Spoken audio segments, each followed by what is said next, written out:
Okay, so we're going to talk about stress management. This is a huge area to kind of understand because with the way the world has gone, with everything being on smartphones and everything being so quick and so quick and so demanding, we don't really have time to relax, and that's why we put such an emphasis on the morning routines, sleep routines, and just having time for yourself, basically.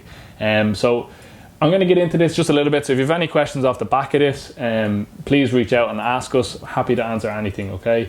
So stress management. Everything in your life is stress, okay? So there's exercise is stress. It's a good stress, but it's still stress. Digestion, so how we break down and absorb our food, that's stress. And then we've got other stressors. So you could have relationship stress. Maybe you've got things going on in your life, work stress, friends, maybe you've fallen out with somebody. That's all stress as well, okay? So we have this thing called the maximum recoverable volume on a weekly basis, basically, and it's how much our body can kind of handle and recover from, and then progress and hopefully get stronger and better. So you have to understand that all of these different things in your life can play on how you recover from a workout session, and it goes way beyond just having a workout. So that's why sometimes, depending on your week, depending on how work went, you might be feeling a little bit weaker. Some days you might feel a little bit stronger, and so on, and it's how your body's recovering on a daily basis. So when we look at how our body works, okay, everything is controlled by your nervous system, and you've got a lot of different branches, but in regards to stress management, we've got sympathetic and parasympathetic, okay? So you might know these as fight or flight, and I don't know if anyone has heard of rest and digest. Fight or flight is something most people have heard of, okay? So sympathetic is your fight or flight system. It's like your get up and go. Think about survival or performance and stuff like that. But it's also stress and how your body performs under stress and how it, under demand it needs to perform, right?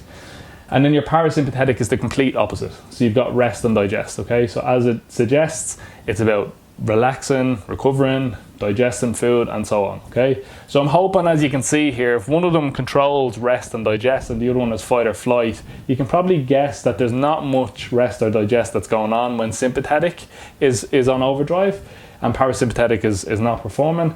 You need the other way, okay? So whenever we have sympathetic tone, whenever we've got our fight or flight system on overdrive, we don't have digest or rest or digest. So you might find if you've had a stressful day in work, you might not be hungry. You might come home and you're going, Jesus Christ, what a day, and all of a sudden you're starving.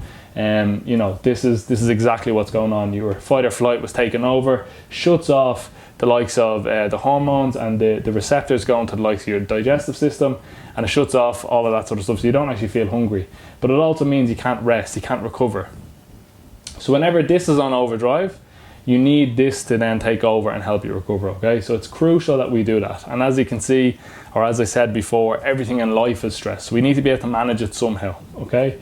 So when you have your fight or flight system on go all the time, there's a response in your body and in your muscles that they become short and tight, okay? So again, this is a rabbit hole I could go down, but I'm not going to. So we're going to go short and tight muscles generally leads to pain, which then generally leads to injury, which obviously then leads to lack of motivation. So you can see how this is starting to tie into your fat loss goals, your muscle building goals, or your just general well-being goals.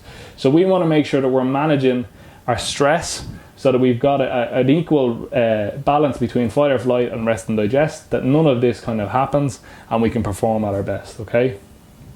So when we're talking about stress management, the likes of your morning routine, the likes of getting good night's sleep, the likes of having proper nutrition come into it massively.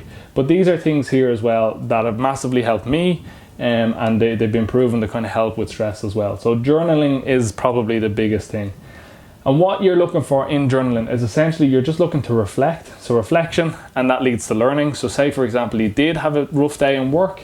How was it rough? What happened? What did someone say to you? How did you respond? How did that make you feel? And how are you going to do better next time, basically? So you're always trying to progress and move forward.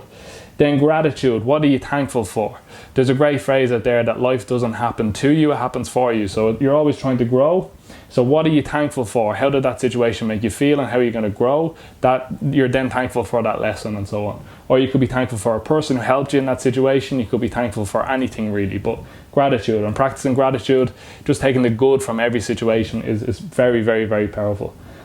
And then, as I said here, is like lessons and planning. So the lessons that you've learned from everything, And then planning your day, so you're taking control of your day, and you're not going to let something that happens to you physically affect you on a soul level. So you're not going to let something on the surface basically affect how you're feeling on the inside, and so on, so you can move forward. But that's a quick video on stress management. I hope it helps. I hope it clears up a few things, and where the importance is on how to manage stress. And I suppose, yeah, just trying to kind of control it, and how it refers into your fat loss, muscle building goals, and so on.